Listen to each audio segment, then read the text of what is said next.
Guys, कैसे हैं आप। उम्मीद करता हूं कि आप सब खैरियत से होंगे, खुश होंगे और हमारी दुआ है कि आप हमेशा खुश रहें, हंसते और मुस्कुराते रहें। मेरा नाम है रहमान अनवर और मैं हूं मोहम्मद से और मैं हूं जफर इकबाल। और आज हम जिस वीडियो पर रिएक्ट करने जा रहे हैं, इस वीडियो का टाइटल है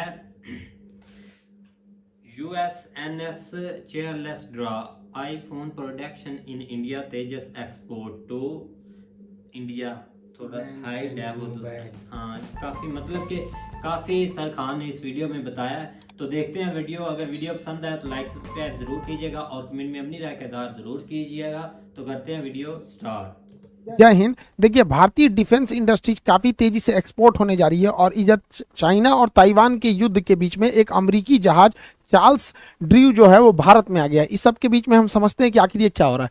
भारत द्वारा बनाया जा रहा है, एक लंबे समय से बन रहा है जो जहाज है फाइटर एयरक्राफ्ट तेजस। ये दुनिया का सबसे छोटा एयरक्राफ्ट है और ये हर दिखे दुनिया के हर चीज के अलग अलग काम है। आपको लगेगा कि तेजस तो बहुत छोटा है, राफेल उससे बड़ा है, मिग 29 और खतरनाक है, सुखोई, हर चीज का अलग काम होता है। जैसे देखिए, जो ट्रक काम कर सकता है टेम्पू नहीं कर पाएगा, तो जो टेम्पू कर सकता है ठेला नहीं कर सकता है। तो ऐसा नहीं कि जो बाइक का जरूरत है उसे आप ट्रक से पूरा कर सकते हैं। तो हर लेवल की जहाजों का होना जरूरी है सप्लाई लाइन में, तभी जाके आपकी पूरी तरह से एक स्क्वाड्रन कंप्लीट होती है। तो भारत का ये जो तेजस है ये काफी सस्ता है और हर क्वालिटी इसमें है। इसमें इलेक्ट्रॉनिक वॉरफेयर है, एयर टू एयर रिफिलिंग है, एक्स्ट्रा फ्यूल टैंक जिसे ड्रॉप टैंक कहते हैं, ये मिसाइल की तरह दिख रहा है ना, इसमें तेल भरा होता है, फ्यूल भरा होता है। पहले इसी फ्यूल को खर्च किया जाता है और दुश्मन के एरिया तक पहुंचा जाता है, उसके बाद लड़के भागा जाता है तो इसे ड्रॉप कर दिया जाता है, इसलिए इसे ड्रॉप टैंक भी कहते हैं। जैसे इसमें से ड्रॉप कर दिया है, तो ये हर सुविधा होने की वजह से पूरी दुनिया इसका डिमांड कर रही है। सबसे ज्यादा इसका डिमांड बहुत जल्दी अगले 1 से 1.5 महीना में मलेशिया इसका डिमांड,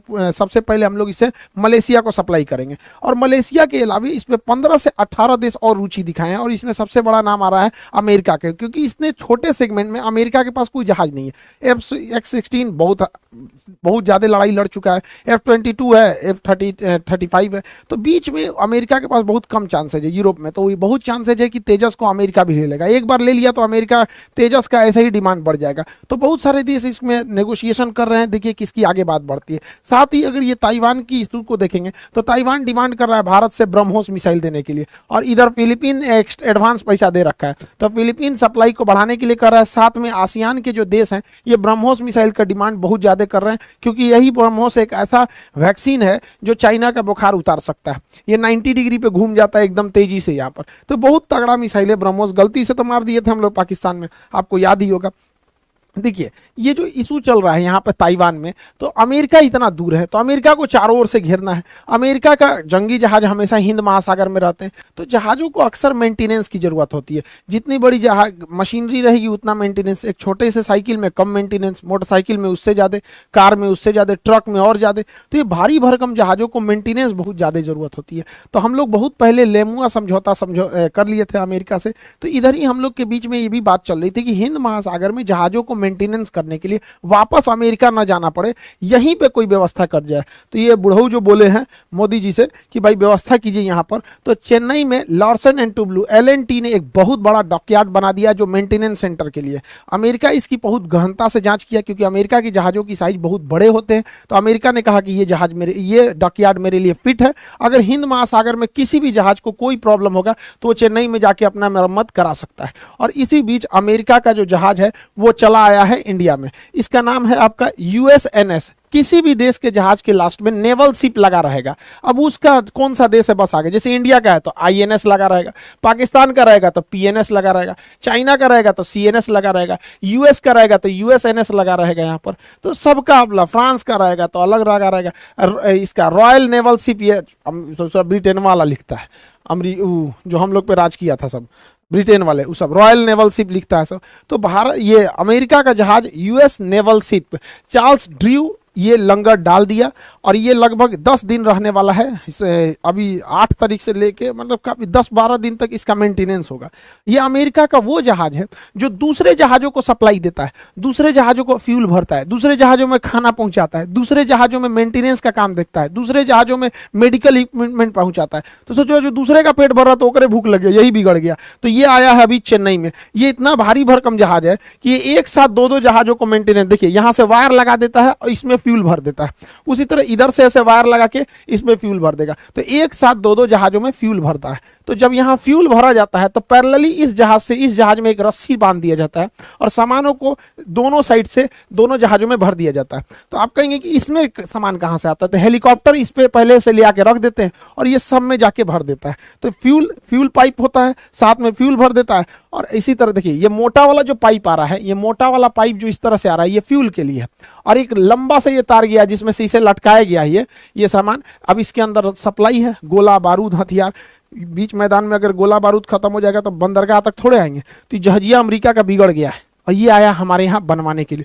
सोचिए भारत के लिए कितना गर्व का विषय है। और हो भी क्यों नहीं, दुनिया का सबसे पहला बंदरगाह भारत में था, लोथल बंदरगाह सिंधु सभ्यता में। तो हम लोग के पास तो पहले से थी टेक्नोलॉजी, अब धीरे धीरे निखर रही है। तो जब अमेरिका अपना जहाज बनवाने आएगा तो फ्रांस भी आएगा, ब्रिटेन भी आएगा, सब आएगा सब यहाँ पे। तो ये भारत के लिए एक बहुत अच्छी खबर है यहाँ पे। देखिए इसी को देखा देखी पाकिस्तान, एगो कहावत कहा जाता है, देखा देखी लंगड़ो देवाल फाने लगली। तो वही हो गया पाकिस्तान के साथ। इसने सोचा कि भारत नेवी में इतना कुछ कर रहा, हमें भी कुछ करना चाहिए। तो अपना एगो छोट मोट जहाज लेके गुजरात के पास पहुंच गया। हालांकि वो गुजरात तट से लगभग 200 नॉटिकल मील तक था, लेकिन 200 नॉटिकल मील के आगे भी हाई सी कहलाता है। इससे पाकिस्तान इधर आया क्यों, तो अपना छोटा सा एगो जहाज लेके आया था, आलमगीर लाया था, लगभग फ्रीगेट के साइज का था। देखिए नेवी में जहाजों के साइज के हिसाब से उनकी कैटेगरी होती है। छोटा जहाज रहेगा सबसे छोटा तो उसको कॉर्वेट बोलते हैं, कॉर्वेट से बड़ा रहता है तो फ्रीगेट बोलते हैं, फ्रीगेट से बड़ा रहेगा तो डिस्ट्रॉयर बोलते हैं, और डिस्ट्रॉयर से बड़ा हो जाएगा तो विमान वाहक पोत। तो अलग अलग साइज के। तो ये छोट साइज का था, ये फ्रीगेट साइज का। नाम था इसका पीएनएस आलमगीर। इसको पता नहीं, इसके बाप को डुबाए थे हम लोग पीएनएस गाजी को 71 में, लेकिन इसको नहीं पता था। और इसको जब जैसे ये यहाँ आया तो यहाँ महाराष्ट्र के पास एक जहाज उड़ रहा था जिसका नाम था डोर्नियर। ये कोस्ट गार्ड का जहाज था। ये देख लिया, जैसे देख लिया डोर्नियर जहाज तो दौड़ा दिया इसको। ये पहले ही खबर कर दिया इंडियन नेवी को कि एगो चट्टा घुसा, और दौड़ा के गरियाने लगा, रे चट्टा भाग यहाँ से। पूरा का पूरा उसके ऊपर मडरिया रहने लगा। अब इसके ऊपर इसका कप्तान चुपचाप बोलिए नहीं रहा था। आलमगीर पीएनएस आलमगीर का कप्तान कुछ बोलिए नहीं रहा था, वापस भाग गया यहाँ पे। और उसके ऊपर ही पूरा उसको चोटिया आ रहा था, ऊपर दौड़ा आ रहा था कि भाग भाग भाग चोट्टा यहाँ पे। अब पीछे से इंडियन नेवी चला यहाँ पे। तो पाकिस्तान को लगता है कि भारत को दबा गया, औकात में भी नहीं रहता है, ऐसे इसको समझ में नहीं आता। तो ये डोर्नियर भारत द्वारा बनाया गया जहाज है, काफ़ी बढ़िया जहाज है, छोटा जहाज है, सर्विलांस के काम में बहुत बेहतरीन आता है। इसके नीचे रडार लगाया गया है, इसलिए क्योंकि हमेशा विजुअलिटी उतनी नहीं रहती है, तो जहाँ तक आदमी की आँख नहीं जा सकता वहाँ रडार से देख लेता है। साथ ही ये रेस्क्यू मिशन में भी काम देता है। कभी कोई पानी वाली जहाज की दुर्घटना हो गई या कोई कहीं पे भी कोई डूब रहा है तो उस स्थिति में हेलीकॉप्टर की तरह रुक नहीं सकता है, लेकिन इसके फाटक से खोल के इसमें से लाइफ जैकेट जो होते हैं पहन लेने से इंसान डूबता नहीं है। या कोई राहत सामग्री भेजना हो, खाना वाना भेजना हो, तो यहाँ से एक ड्रॉप कराया जा सकता है। तो ये भारत द्वारा बनाया गया काफ़ी बेहतरीन जहाज है और इसने अभी काम भी दिखा दिया। तो डोर्नियर जहाजों को कोस्ट गार्ड में बहुत बेहतरीन जगह दिया गया।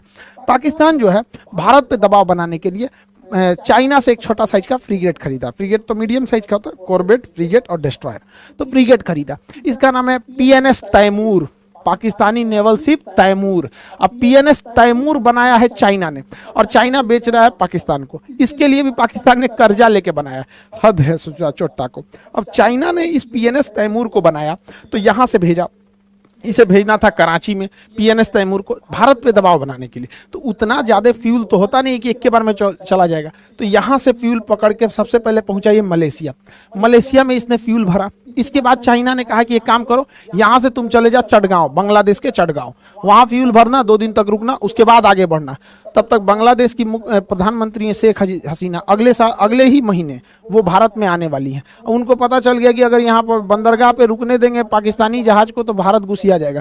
तुरंत मना कर देगा, भागे यहाँ से चोट्टा कहीं का, वहीं रहो, हमारे यहाँ मत आना। तो वापस कर दिए, इनको नहीं बोला गया। तभी कहा श्रीलंका के पास। तो अभी वो पीएनएस तैमूर जो है वो श्रीलंका के पास रुक के फ्यूल भरेगा। और श्रीलंका में नहीं रुका तो मलेशिया में, नहीं तो बेचारा जाएगा चुपचाप। अभी तो हम लोग श्रीलंका से वापस भेजे थे पीएनएस तैमूर को। तो इससे कुछ नहीं हो सकता। लेकिन चाइना को देखिए कितना भारत के ऊपर मनोवैज्ञानिक दबाव बना रहा है। तो भारत को भी इसके ऊपर मनोवैज्ञानिक दबाव बनाना चाहिए। इसको भी हम लोग को इसके दुश्मनों को से मिलकर इसको भी टॉर्चर करना चाहिए। और पाकिस्तान को लगता है कि छोटपैका जहाज दिखा के हम लोग को डरा देगा। तो पाकिस्तान को समझे में नहीं आ रहा, उसका बाप है यहाँ इंडियन नेवी। 1971 में औकात पता चल गया था पाकिस्तान वालों का। पीएनएस गाजी जो डूब गई थी, आईएनएस राजपूत, विक्रांत, पाकिस्तान वाले लोग होंगे अपने दादा उदा से पूछना लोग बाबू कि दादा क्या हुआ था 1971 में। तो दादा बताएंगे आप लोग के कि 93,000 फौज पिटा के आए थे सब, भारत वाला फिर छोड़ा था सब यहाँ पे। तो इंडियन नेवी को डराने निकले हैं, सोच रहे तू नहीं यहाँ पे।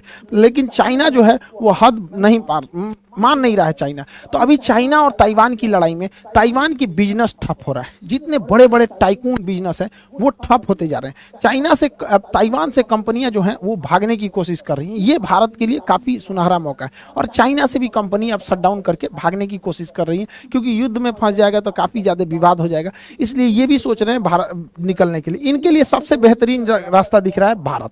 भारत बहुत बेहतरीन है इनके लिए। देखिए, जितने भी मोबाइल मैन्युफैक्चरिंग होते हैं वो ज़्यादातर आसियान देशों में, साउथ ईस्ट एशिया में होते हैं। वहीं इंडिया में दिखेगा तो मोबाइल का खपत है, लेकिन मोबाइल का प्रोडक्शन इंडिया में ना बराबर है, बहुत कम है।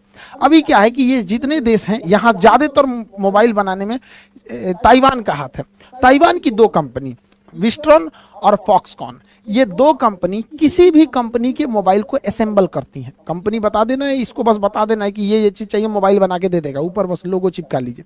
तो ये फॉक्सकॉन और विस्ट्रॉन, ये कंपनियां भी अब यहाँ पर ये आईफोन का मैन्युफैक्चरिंग करती थी और वो आईफोन की सप्लाई इंडिया में होती थी। लेकिन अब क्या है कि ये वहाँ से शिफ्ट हो रही हैं और अब ये इंडिया में आ जाएंगे। तो आईफोन का जो प्रोडक्शन लाइन है अब वो इंडिया में लगेगा। इससे काफ़ी फायदा होगा। देखिए, चाइना ने क्या किया, सस्ता लेबर के नाम पर विदेशी कंपनियों को बुलाया कि हमारे यहाँ लेबर बहुत सस्ता है, आ जाओ। जब विदेशी कंपनी वहाँ गई तो चाइना को रोजगार मिला और धीरे धीरे चाइना उनकी टेक्नोलॉजी को सीख गया और इससे वो कॉपी करने लगा। आज से 15 साल 10 साल पहले देखिएगा तो चाइनीज मोबाइल बहुत लो कैटेगरी के होते थे, क्वालिटी अच्छी नहीं होती थी, बहुत ज़्यादा आवाज़ करता था, लोग भाप जाते थे, तो चट्टा कहीं का चाइनीज मोबाइल लिया।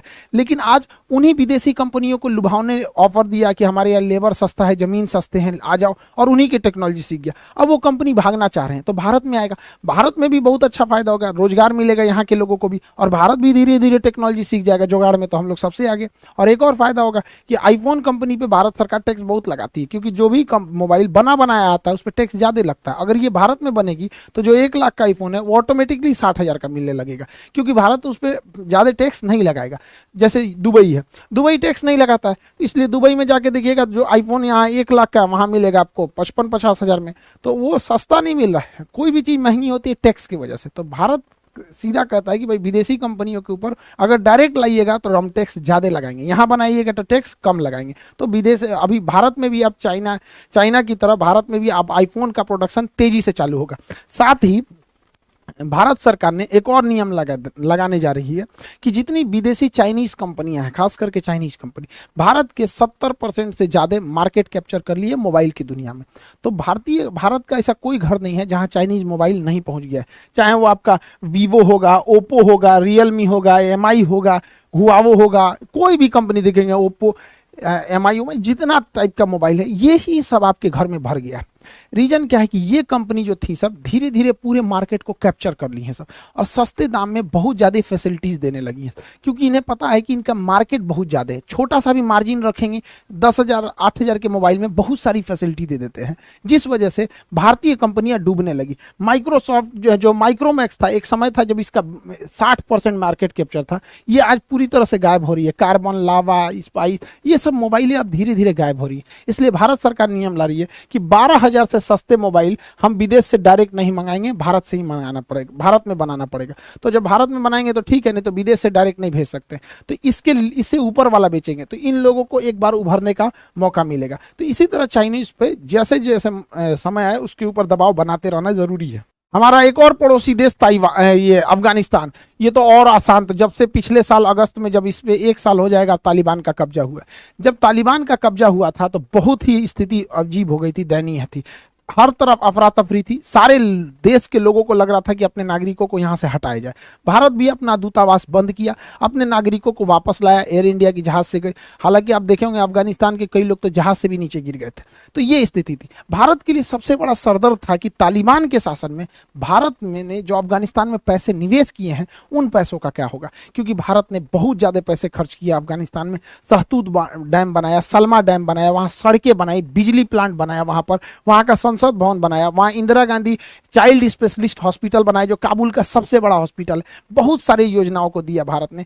इवन कि जब अफगान तालिबान का कब्जा भी हो गया था तो ट्रक से ट्रक भर के हम लोगों ने गेहूं की सप्लाई की थी। तो हम लोग को यही लग रहा था कि कहीं पाकिस्तान के दबाव में आके तालिबान भारत के खिलाफ मत चला जाए। हालांकि पाकिस्तान ने पूरी कोशिश किया कि तालिबान भारत के खिलाफ हो जाए, एटलीस्ट कश्मीर मुद्दे पे हो जाए, लेकिन तालिबान कुछ भी नहीं भारत के खिलाफ बोला। तो भारत ने देखा कि तालिबान की स्थिति को देखते हुए तो भारत अब अपना दूतावास दोबारा खोल रहा है। ये भारत के लिए बहुत बेहतरीन खबर है कि भारत अब अपनी काबुल की एम्बेसी चालू कर रहा है। और जब तालिबान वाले जब गए भारत के अधिकारियों से मिले, वहाँ आईटीबीपी के जवान तैनात हैं अभी भी, तो उनको जब दूतावास दिखाया गया तो वो जो जवान थे वो चौंक गए, क्योंकि जिस हालत में 1 साल पहले भारतीयों ने दूतावास छोड़ा था, काबुल दूतावास, आज भी वो सेम को सेम वैसे ही पड़ा हुआ है, एकदम कुछ भी चेंज नहीं हुआ है। मतलब जो जहां था, जो अखबार जैसे पड़ा हुआ था, जो दरवाजा खुला था खुले है, मतलब जो चीज जैसे था वैसे ही है।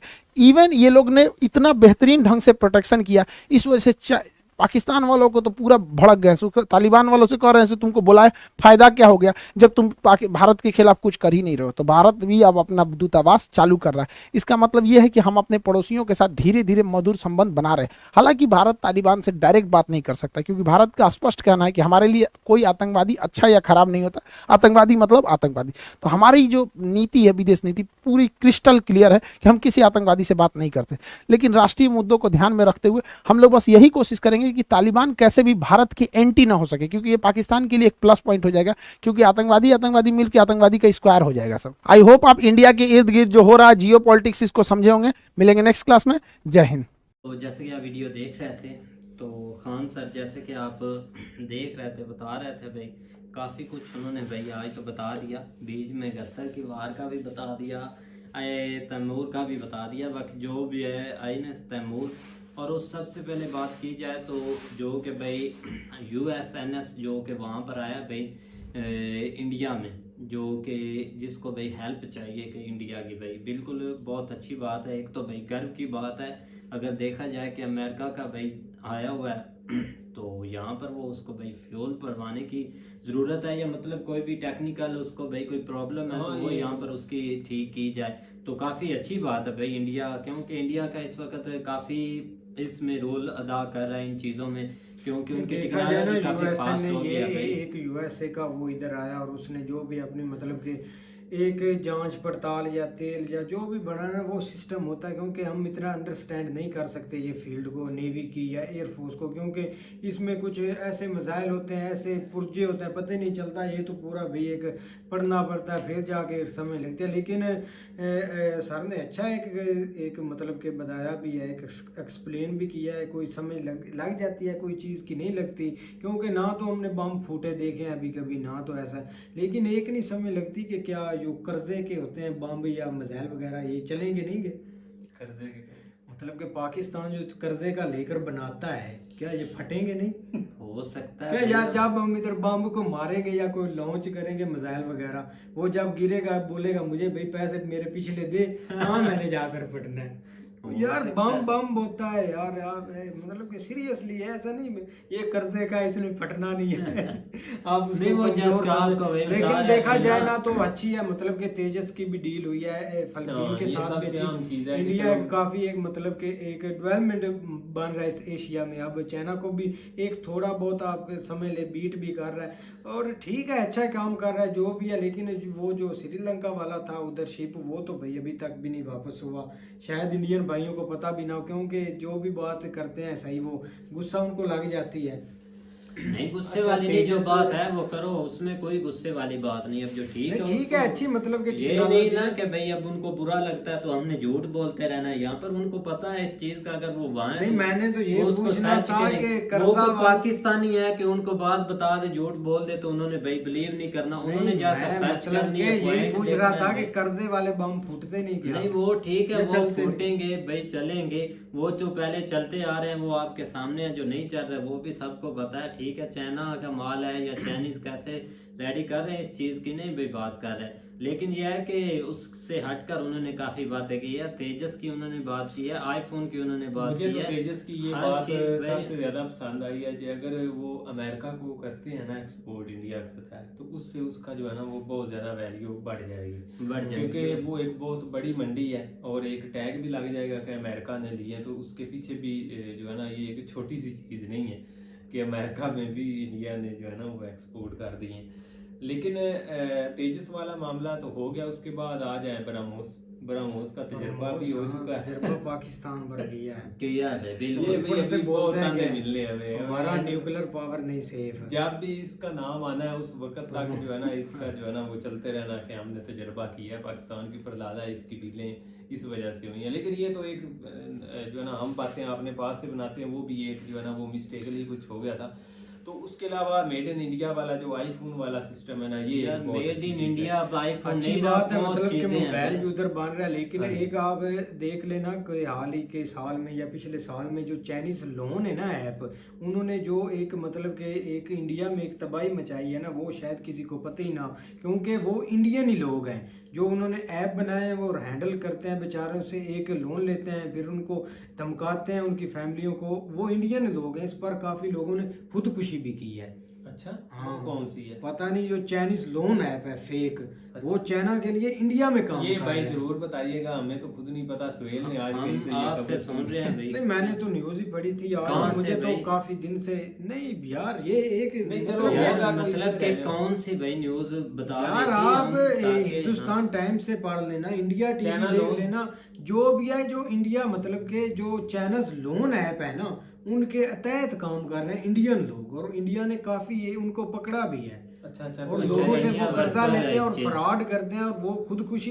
इंडियन लोग करते हैं, चलो जिनसे ठीक है, बेचारों से देखेंगे लेते भाई। हैं। ठीक है भाई, आप जरूर बताना। तो वीडियो भी काफी अच्छी थी, खान सर ने काफी अच्छा सर ने एक्सप्लेन किया। तो वीडियो करते हैं एंड। अगर वीडियो पसंद आए तो लाइक सब्सक्राइब जरूर कीजिएगा और कमेंट में अपनी राय के दार जरूर कीजिएगा। अल्लाह।